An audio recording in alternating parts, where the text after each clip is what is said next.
आजमगढ़ ज़िमनी इंतखाब के वोटों की गिनती जारी है। आजमगढ़ में बीजेपी और समाजवादी पार्टी के बीच कांटे की टक्कर है। बीजेपी उम्मीदवार निरहुआ 5000 वोटों से इस वक्त आगे चल रहे हैं। निरहुआ को 1,61,009 वोट मिले हैं। समाजवादी पार्टी उम्मीदवार धर्मेंद्र को मिले हैं 1,20,076 वोट। आपको बता दें कि बीजेपी उम्मीदवार भी इस सीट से इंतखाबी मैदान में है।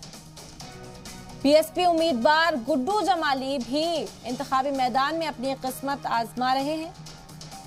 92,505 वोट बीएसपी उम्मीदवार को यहां पर मिले हैं। तो बड़ी खबर, कांटे की टक्कर इस सीट पर भी बीजेपी और समाजवादी पार्टी के बीच ही देखने को मिल रही है। इस वक्त बीजेपी के उम्मीदवार निरहुआ 5,000 वोटों से आगे चल रहे हैं। आपको बता दें कि निरहुआ को 1,61,009 वोट मिले हैं अब तक। समाजवादी पार्टी के उम्मीदवार धर्मेंद्र यादव की अगर बात करें तो धर्मेंद्र यादव को 1,20,076 वोट मिले। वहीं बीएसपी ने भी अपना उम्मीदवार इस सीट से उतारा था। आपको बता दें कि 92,505 वोट बीएसपी के खाते में इस वक्त आए हैं। बीएसपी उम्मीदवार गुड्डू जमाली के खाते में ये वोट हैं। तो लगातार इस सीट पर भी कांटे की टक्कर समाजवादी पार्टी और बीजेपी के बीच ही देखने को मिल रही है। बीजेपी ने इस सीट से अपना उम्मीदवार निरहुआ को बनाया था, जो इस वक्त आपको बता दें कि 5,000 वोटों से आगे चल रहे हैं। अब तक 1,61,009 वोट बीजेपी उम्मीदवार निरहुआ को मिल चुके हैं। वहीं समाजवादी पार्टी उम्मीदवार धर्मेंद्र यादव इस सीट से मैदान में हैं।